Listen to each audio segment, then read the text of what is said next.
Hello everyone and welcome to my channel, and today I'll be reading a Gojo Listener by me. So let's get into it. The world around you buzzed with life. Cars honking in the distance, children laughing in the park, and the occasional chirp of a bird making its silent rounds before nightfall. But despite the liveliness, a strange tension weighed on your shoulders, a nagging feeling that something was off. As you approached your apartment, the unease grew stronger. The air seemed thicker, colder, and the usual comfort of home felt distant. You hesitated at the door, key in hand, before finally pushing it open. The creak of the door echoed in the stillness. "Home, sweet home," you murmured, though the words rang hollow in the empty space. The first thing you noticed was the temperature.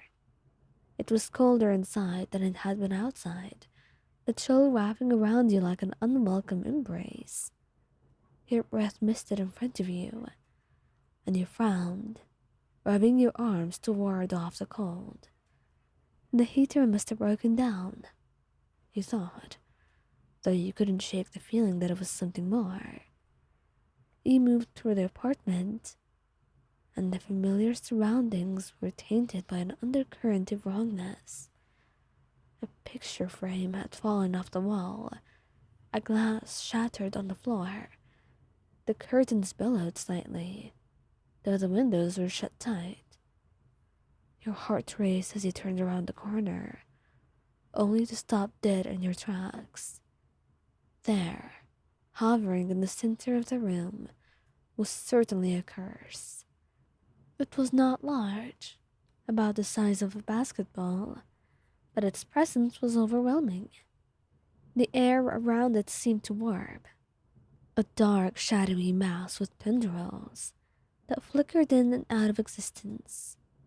It pulsed with malevolent energy, and the longer you stared, the more suffocating the atmosphere became. You backed away slowly, reaching into your pocket for your phone, your fingers trembling as you scrolled through your contacts, heart pounding in your chest. You didn't need to look to know who you were calling. "Satoru," you whispered, the name slipping from your lips like a prayer as you hit the call button. The phone rang twice before his familiar voice answered, light and teasing as always. "Hey, darling. What's up? Miss me already?" "Satoru, there is a curse in our apartment." Your voice was trembling despite your efforts to stay calm, and the playful tone in his voice vanished instantly, replaced by a seriousness that sent a shiver down your spine. "Are you hurt? Did it do anything to you?" "No, I'm okay, but it's—" "Stay where you are. I'm on my way." He cut you off, his voice firm. You heard the urgency in his tone, and it made the situation all the more real. Satoru was rarely serious, but when he was, it meant things were dangerous. He nodded, even though he couldn't see you. "Okay, please hurry." The line went dead, and you were left standing in the middle of your cursed living room, clutching your phone like a lifeline. The curse hadn't moved, but its presence was suffocating, the air growing colder by the second. You forced yourself to take slow, deep breaths, willing yourself to stay calm. It was not long before you had teleported in, and relief flooded through you as Satoru's tall figure came into view, his usual carefree expression replaced by one of focus. His eyes, hidden behind his sunglasses, locked into the curse immediately. He crossed the room to you in an instant, his arms slapping around your waist and pulling you close. You felt his warmth against your skin, the contrast stark and comforting. "Are you all right?" he asked, his voice soft now that he was near you. You nodded, leaning into him. I'm fine, just freaked out. He pressed a quick kiss to your temple before pulling back slightly to face the curse.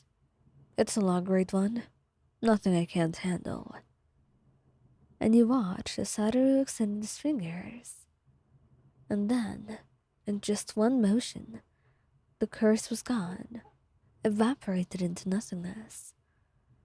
The room instantly felt warmer, the oppressive weight lifting as if a window had been thrown open. You let out a breath that you did not realize you were holding, your body sagging with relief. See? Nothing to worry about, Satoru said, his voice light again, as he turned back to you with a smile. But there was a lingering edge to his gaze, a concern that had not fully dissipated. You looked up at him, your own anxiety slowly ebbing away. You don't have to thank me. Keeping you safe is my job, isn't it? You managed to smile, and though your mind was still spinning, you couldn't help but feel happy that he was here.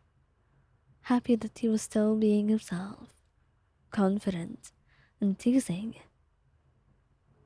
It's just that, this is our home, Satoru. It's supposed to be safe. I wasn't expecting something like that to show up here. His expression grew more serious, and he pulled you closer, wrapping both arms around you in a protective embrace. I know, and I'm sorry you had to go through that alone, even for a minute. I'll make sure it doesn't happen again. He rested your head against his chest, listening to the steady beat of his heart. His arms around you were strong, grounding you in the present, reminding you that you were safe with him. The tension in your body slowly eased, replaced by a tiredness that came with the fading adrenaline. He knew you were safe as long as you were with him, and that's all you needed. He knew that life with him would be a little bit more dangerous than usual, but you could take it, so long as you could have him too. Then it was all well worth the risk.